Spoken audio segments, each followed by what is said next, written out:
All right, CNT140, we're working on Chapter 7.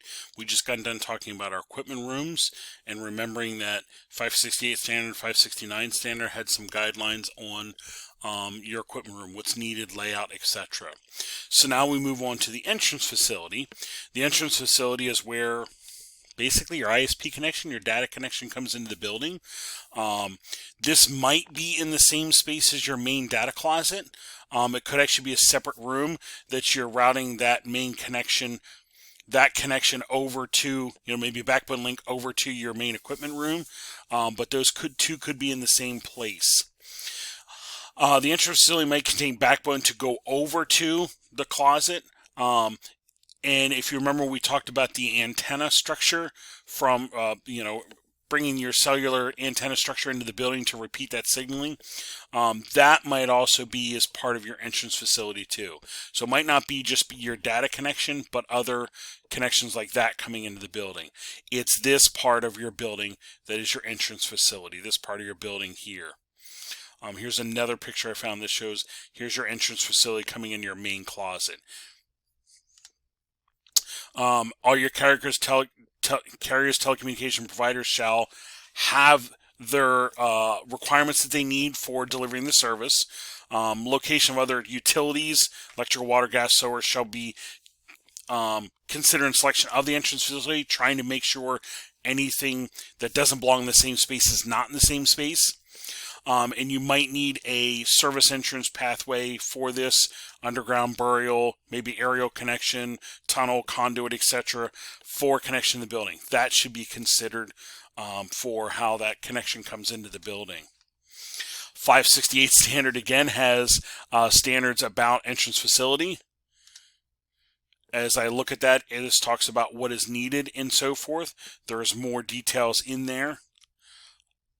If I look at my 569, it also has details in there about the entrance facility, what is required, what is needed.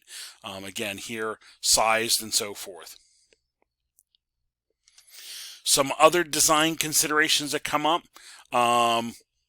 They say, numerous issues might be addressed in that depending on what comes up. And again, it might be things from the engineer, the architect, electricians, contractors, depending on where cabling is going and what's encountering. Various people might need to be involved in these issues. Something we need to make sure we're worried about is trying to keep our data cabling away from any electrical wires, lights, those sorts of things. And we also have to worry about grounding and bonding of equipment.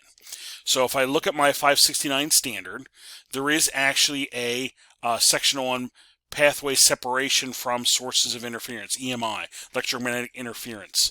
The interference that's around lights and power cords and motors and that sort of thing. So if I look into that 569 standard and I go to that section, we find out these are specifics on what is needed or what should be avoided. There is a whole table that shows the type of power cable, the type of voltage, and the distance away from your data cabling. So these might need to be consulted on where you're moving trays or J-hooks or whatever to stay away from those power lines.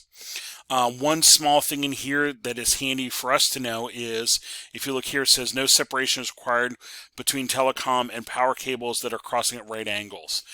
So if you have power lines going one direction and you have to route your data cabling across it, if you do it at a right angle, like making a plus sign, if you will, if you do it at a right angle, you don't have to worry about having 8 or 10 inches of separation. They can be right next to each other if they have to be for some reason. That's a handy little tip to know if you have to route cabling in that manner. We talk about bonding and grounding again. So they're reminding us, hey, as we're dealing with pathways and spaces, these are issues and considerations that come up, and having all of our equipment bound together and then properly grounded, to the rack, and then the rack to the ground bus, and the ground bus to the building ground, and so forth. That should be done. If I look at our TIA 607 standard, they have requirements for grounding and bonding, and a lot more details than just this one simple drawing. But give you an idea that those might be some considerations when you're putting the trays together, how you're anchoring them together, how you're anchoring them to the rack, how the rack is getting anchored in the closet, and so forth. any penetrations through walls. So as my think about my cable trays going down the hallway. As the cable leaves the hallway and goes through the wall and into a classroom or office or whatever, you're typically going to have some sort of conduit through the wall, some sort of sleeve through the wall that you route the cabling through, and then it needs to be fire stopped. Here are conduits going from closet to closet between floors. There's your fire stop in there. Here's a conduit going through the wall, maybe from the hallway into a room or classroom or whatever. That needs to be fire stopped. And they also have mechanical fire stops too if you're having a bundle of cables go through a wall. This almost acts like a little, I don't know, like a crossing gate where it closes down on top of it. It's not clamping it down, it's just closing it down, so you're minimizing the pathway through. And the idea is, if you have a fire here, it's not going to act like a wick and run right through here. This is going to slow that down and keep it contained to that room. That's the idea behind that.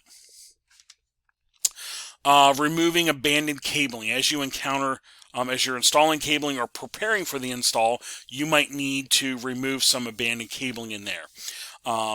So as you're dealing with cabling, unless the owner or the agency, the building is indicating this cabling is for, we need it, or it's for future use and is tagged for future use, it may need to be required by electrical code.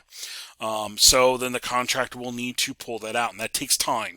It's time consuming to make sure that that is not being used, not connected to anything, not energized before, removing it from the building. And they usually talk about cabling that's accessible. So any cabling down installed in a wall, that's not easily accessible. We're talking about cabling above the ceiling, maybe in trays or in conduits or J-hooks up there that aren't being used for anything. Those should be removed by your electrical code, fire code, electrical code. And again, you have to make sure it's not being used for anything. When you do take it out, there should be plans to recycle that cabling. Okay, I think we talk about that in the next chapter too, about how to go about recycling. Last part of the chapter reminds us about documentation. Yes. Document. Documentation should be part of the design process, install process, etc. All of our cabling, patch panels, ports, everything should be properly marked. There actually is a standard 606 that talks about documentation, labeling, and so forth. So again, looking at 606, this first area, like the scope area, talks about, hey, this whole standard delineates how we go about and what we should be doing to document our installed cabling. And we're talking about these kinds of things right here. Labeling cables, could be just a basic label, could be a color-coded label, could color code the cables and the labels going into switches, patch panels, etc. So there should be a plan in place to label, document, organize, etc. because that'll help ensure things work. And if when things don't work, hopefully make it easier to find, locate, and troubleshoot quicker. That's the idea behind that. And there's chapter 7.